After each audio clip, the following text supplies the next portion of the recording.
जय हिंद स्टूडेंट। आज हम लोग गॉस के नियम पढ़ने जा रहे हैं। तो गॉस का नियम इंटर के एग्ज़ाम के लिए बहुत ही इम्पोर्टेंट है और गॉस के नियम इलेक्ट्रिक फ्लक्स के बारे में बताता है। किसी क्लोज सरफेस का इलेक्ट्रिक फ्लक्स अगर आपको ज्ञात करना है तो आप गॉस के नियम से इजीली ज्ञात कर सकते हैं। गॉस लॉ कहता है कि किसी भी क्लोज सरफेस से गुजरने वाला कुल इलेक्ट्रिक फ्लक्स, जैसे सपोज करें ये क्लोज सरफेस है, सपोज कीजिए एक स्फीयर है या किसी भी शेप का क्लोज सरफेस है, इसके अंदर कुछ चार्ज है। सपोज कीजिए एक चार्ज है Q1, एक चार्ज है Q2, कुछ चार्ज बाहर भी हो सकते हैं Q3।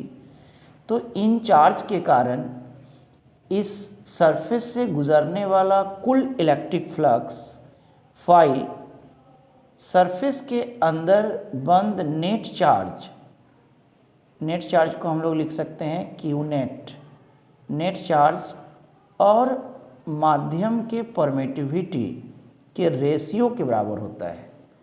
तो अगर एग्ज़ाम में आती है कि गॉस लॉ क्या है तो हम लोग लिख सकते हैं कि इस नियम के अनुसार किसी बंद पृष्ठ से गुजरने वाला कुल वैद्युत फ्लक्स उस पृष्ठ के अंदर बंद कुल आवेश तथा विद्युतशीलता के अनुपात के बराबर होता है। अच्छा, इस फिगर में नेट चार्ज जो होगा उसमें हम लोग केवल अंदर वाले चार्ज को ही लेंगे, मतलब बाहर वाले चार्ज को नहीं ऐड करना है।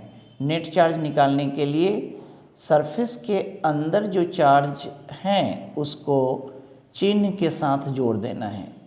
यानी सपोज़ कीजिए एक चार्ज प्लस में है ये और एक चार्ज सपोज कीजिए माइनस में है, तो यहाँ आपका नेट चार्ज होगा Q1 माइनस Q2। अगर इसी तरह से 3 चार्ज होते हैं तो तीनों चार्ज को हम जोड़ देते हैं।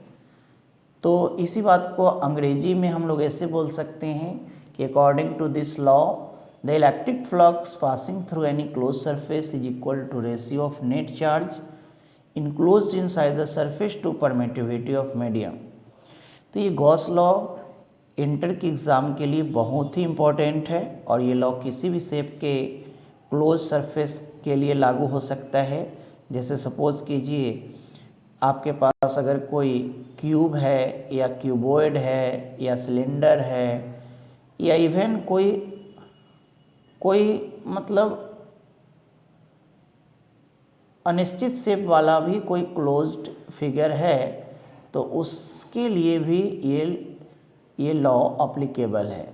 या सपोज़ कीजिए यहाँ पर हमने एक क्यूब ड्रॉ किया है, इस क्यूब के अंदर मान लीजिए कुछ चार्ज हैं Q1, Q2, Q3 और सपोज कीजिए इस क्यूब के बाहर भी एक चार्ज है Q4।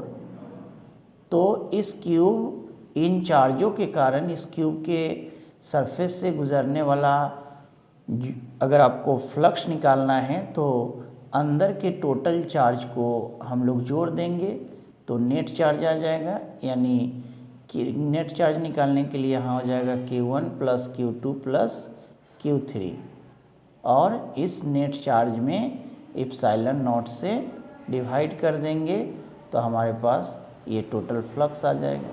तो इस तरह से ये गॉस लॉ किसी भी क्लोज सरफेस के लिए अप्लीकेबल है और ये 12th के एग्ज़ाम के लिए बहुत ही इम्पोर्टेंट है। तो इस वीडियो में इतना ही। फिर इसी प्रकार के और भी वीडियो देखने के लिए हमारे चैनल को लाइक करें और सब्सक्राइब करें। Thank you.